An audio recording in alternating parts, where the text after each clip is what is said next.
तर मी बिट्टूला स्कूलमध्ये सोडून आले आणि आल्यालाच माझं पहिलं काम जे करत आहे ते बेड आवरायचं, कारण बिट्टू सर्वात लेट उठते आणि मग मी तिच्या तयारीमध्ये राहते, तर बेड आवरायचं काम राहूनच जाते. पण मी डेली तिकडनं आल्यानंतर मग आवरून घेत असते. आतासुद्धा माझं तेच चालू आहे आणि मला थोडं हसायला पण आलं चादरच्या घडी करताना, कारण की बिट्टूचं जे ब्लँकेट आहे हे बिट्टू कधीच सोडत नाही. नुसतं बेडवरही जरी असली तरी ते चादर दे, हॉलमध्ये गेली तरी चादर दे, म्हणून मला खूप हसायला आलं. म्हटलं स्कूलमध्ये कशी करत असेल ही, हिला सारखं सारखं चादर लागतं, तर स्कूलमध्ये काय करत असेल. बिट्टू घरी नसली ना की माझे पटापट कामं आवरून होतात आणि म्हणजे पाठीमागे रडणार कोणी नसते किंवा चिडचिड करणार किंवा वस्तू फेकणार कोणी नसतं. जेव्हा ती स्कूलमध्ये जाते त्यावेळेस माझे कामं जे आरामशीर होतात, काही करायची गरज पडत नाही. आणि आज मला एक रेसिपी करायची आहे, त्यासाठी मी आज खूप लवकर पण कामं आवरून घेत आहे, असं नाही की ती आहेत आहे म्हणून.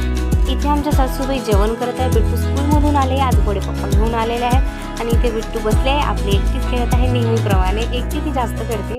हाय मित्रांनो, तुम्हा सर्वांचं माधुरी लाईफस्टाईल ब्लॉगमध्ये स्वागत आहे. कशा आहात तुम्ही? तुम्ही सर्व एकदम मस्त असाल. मी इथे किचनमध्ये करताय स्वयंपाक, पूर्ण घामाने ओली झाली आहे. एवढा पाऊस पडला तरी पण गरमी होतेच आहे ना. आभाळसुद्धा आलं आहे बाहेर, पाऊस पडतोय वाटतं. कारण काल दुपारी पाऊस पडला, त्यानंतर अजिबात पाऊस पडला नाही, रात्री पण पडला नाही. आता खूप गरम होत आहे, बहुतेक पाऊस पडेल. ढग आले आहेत ते बघा. आज मी बनवते आहे गव्हाचे बिस्किट.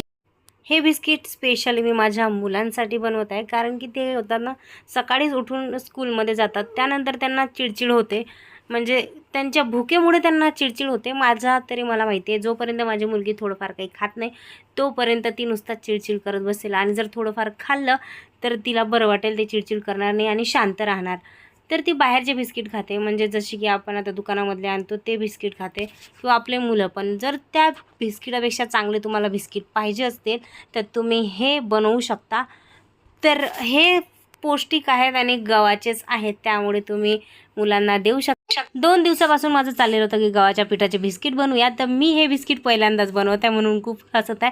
तर गव्हाचे बिस्किट बनवायचे आहेत तर मी पण पहिल्यांदाच बनवत आहे, तर मी थोडेच बनवत आहे, आणि जर चांगले झाले तर नेक्स्ट टाईम त्याच्यापेक्षा पण जास्त बनवणार. काय ग?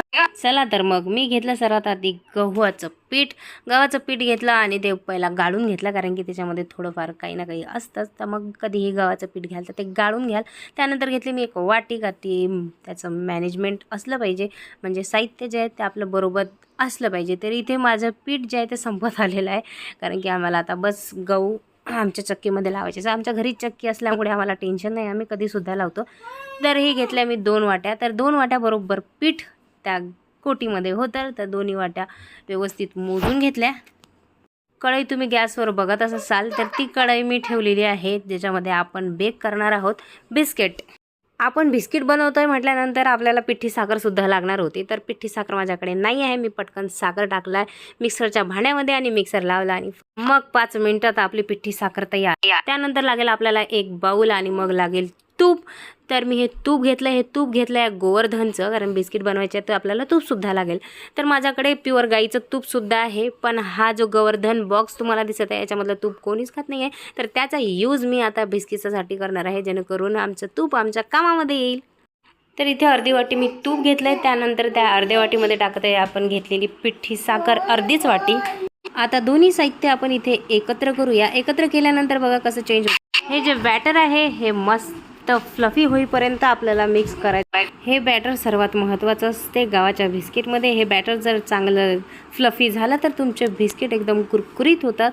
तूप आणि पिठी साखरचं जे बॅटर आहे ते व्यवस्थित फ्लफी झालं. त्यानंतर मी 2 गव्हाच्या वाट्या भरून पीठ घेतलेलं होतं, ते पण त्याच्यामध्ये टाकलं, आणि मी पिठी साखरमध्येच इलायचीसुद्धा काढून घेतलेली. आता त्याच्यामध्ये टाकलं थोडासा बेकिंग पावडर. हे मिक्सचर जे आहे ते आपल्याला असं जोर लावून एकत्र करायचं नाही, एकदम असं एक हलक्या हाताने त्याचा आपल्याला एक गोळा तयार करायचा आहे. जर तुम्ही पिठासारखं त्याला रगडलं तर त्याचे बिस्किट होणार नाहीत, म्हणून एकदम अशा मऊ हाताने त्याचा गोळा तयार करून घ्यायचा, एकदम सॉफ्ट. तर त्या साहित्यासोबतच आपल्याला टाकायची होती खोबरा खिसची पावडर. तर मी मगाशी टाकली नाही, तर आता ॲड करत आहे, कारण अजून माझा व्यवस्थित उंडा मळून झालेला नाही आहे बिस्किटांचा. तर अशा हलक्या हाताने आपल्याला असं मळून घ्यायचं आहे, जेणेकरून त्याचे बिस्किट व्यवस्थित होतील. ते बघा मला पाण्याची सुद्धा गरज पडली नाही, त्याच्यामध्ये सर्व झालं.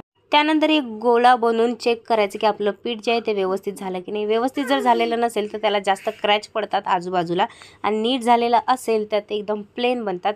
माझा प्लेन बनलेला आहे म्हणून मी आता इथे तयारी करत आहे बेकिंगची. तर आता माझ्याकडे नाही आहे ओव्हन नाही आहे ना मायक्रोवेव्ह पण नाही आहे, माझ्याकडे काहीच नाही आहे, कसलंच भांडं नाही आहे. तर मी ही जर्मलची प्लेट घेतली आहे आणि त्याच्यावरच थोडंसं तूप लावलं आहे. तूप लावल्यानंतर जे बिस्किट आहेत ते मी त्याच्यावर ठेवले आहेत. त्यानंतर थोडंसं खोबरं किसमी एक्स्ट्रा ठेवलं होतं, तर ते वरून थोडंसं टाकणार डेकोर करायसाठी, म्हणजे त्याने बिस्किट जे आहेत ते छान वाटेल, कारण आपले कोकोनट बिस्किटच आहेत. तर इथे सर्व बिस्किट मी बनवून घेतलं आहे. गॅसवर ठेवली आहे कढईमध्ये ठेवलं आहे. असं एक भांडं तुमच्याकडे असेल तर तुम्ही ठेवू शकता, माझ्याकडे असं आहे. त्यानंतर 5 मिनिट झाल्यानंतर मी ठेवणार त्याच्यामध्ये हे बिस्किट. जेव्हा हे बिस्किट तुम्ही ठेवाल तर हे थोड्या अंतरावर ठेवा, कारण की जेव्हा ते आपण वाफायला ठेवतो तर ते फुलतात, तर ते एकामेकाला लागणार नाहीत. 5 मिनिटामध्ये आपली कढई इथे तापलेली आहे. आता आपण ठेवणार ही प्लेट आणि झाकण ठेवून 10-15 मिनिटं आपले बिस्किट ते आहेत त्या कढईमध्येच होऊ देणार, ते पण मीडियम गॅसवरती.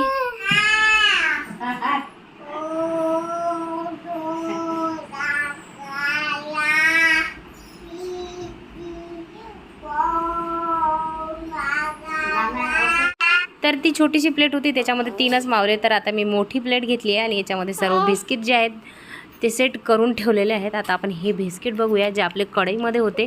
आता 15-18 मिनटं झाले आहेत. आपले बिस्किट बघा किती छान फुललेत, वाव, बघूनच माझ्या तोंडाला पाणी सुटले.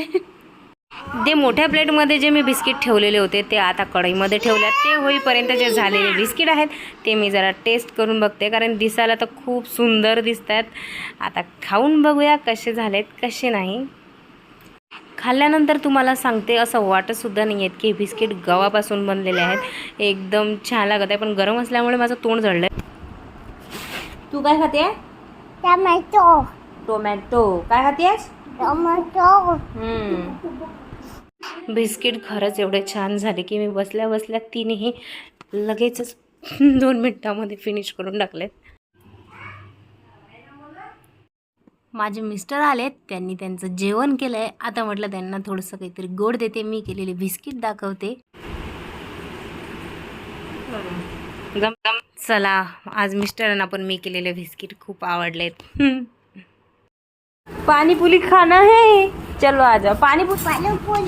पानीपुरी नहीं है, नहीं भेल आहे, खा आता. सुरू करो. तिखट लागला तर हा करायची नाही. मीनू ड्युटीवरून घरी आली की बिट्टू, आर्यन आणि मी तिच्या रूममध्ये जाते. भले आम्ही बोलत नाही, पण आम्ही तिच्या रूममध्ये जातो, थोडा वेळ मस्ती करतो. तिकडे बाहेर आली मिरवणूक. बिट्टू आता मी आईच्या आधी मस्त डान्स करत होते.